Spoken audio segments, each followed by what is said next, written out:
আল্লাহ তাবারাকা ওয়া তাআলার প্রশংসা করছি, তার গুণগান করছি, যার গুণগান করে সাত আকাশ, এই জমিন, আকাশ জমিনের মাঝে সমগ্র সৃষ্টি জগৎ যার তাসবিহ জপে। তুসাব্বিহু লাহুস সামাওয়াতুস সাব'উ ওয়াল আরদু ওয়া মান ফীহিন, তার তাসবিহ জপে সাত আকাশ, পৃথিবী, এবং এই আকাশ পৃথিবীতে যত সৃষ্টি আছে সবাই।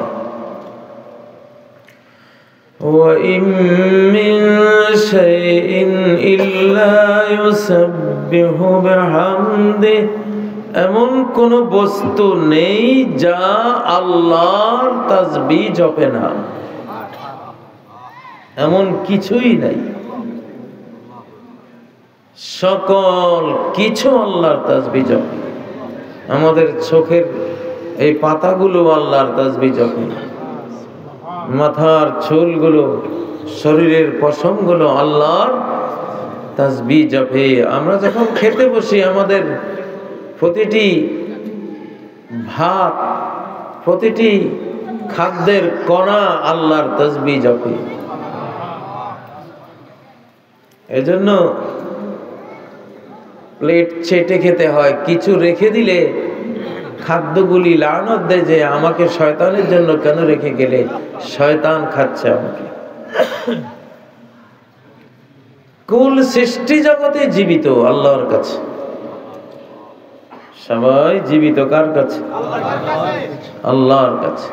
সবাই তাসবিহ জপে। এই লোহার রড গুলো, এই ক্যামেরা গুলো, মোবাইল গুলো আল্লাহর কাছে জীবিত, সবাই তাসবিহ জপে।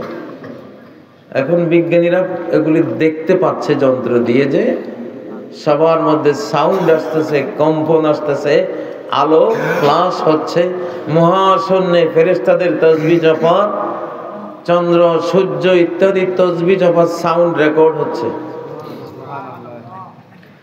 সানুরিহিম আয়াতিনা ফিল আফাক, আমি দিক দিগন্তে, আকাশে জমিনে সর্বত্র আমার নিদর্শনগুলো মানুষকে তাদের চোখ দিয়ে দেখতে পারে এমন করে শো করব, দেখাবো। আমরা সেই যুগে আসছি। এখন শুধু কোরআন শোনার বুঝার যুগ না, কোরআন দেখারও যুগ। এখন কোরআনের আয়াত এখন দেখারও যুগ। আল্লাহু আকবার। সেই একটা যুগে আমরা এসেছি।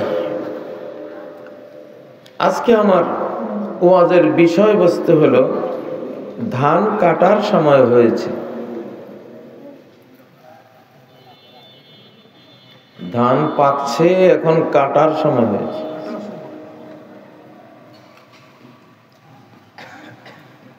হয়তো বা ভাবছেন ধান পাকছে, কাটার সময় হয়েছে, ধান কাটার সময় হয়েছে। অনেকেই চিন্তা করতেছেন কি বিষয় নিয়ে আজকে কথা হবে। তাহলে এই ধান বলতে কোন ধান? এটা কি ক্ষেতের ধান?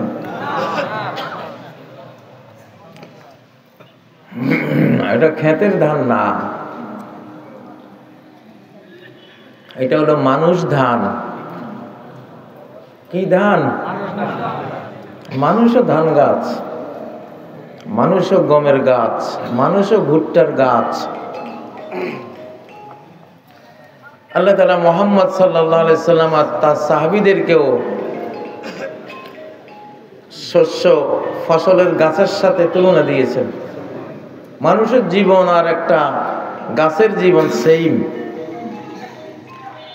কাযাওইন আখরাজা শাতাহু ফাআযারা, মুহাম্মদ সাল্লাল্লাহু আলাইহি সাল্লাম আর তার সাহাবীরা যেন কাযারাইন, একটা ফসল, শস্যের গাছ, আখরাজা শাতাহু, তার পাতা মাত্র মেলেছে, ফাআযারাহু, তারপর সেটাকে শক্তিশালী করেছে, ফাস্তাগলাযা, ধানের মোছা দেখেন না, ধানের মুঠা প্রথমে একটা, পরে আস্তে আস্তে আরো 3টা 4টা বের হয়, গোছা বের হতে হতে পারে এইরকম হয়।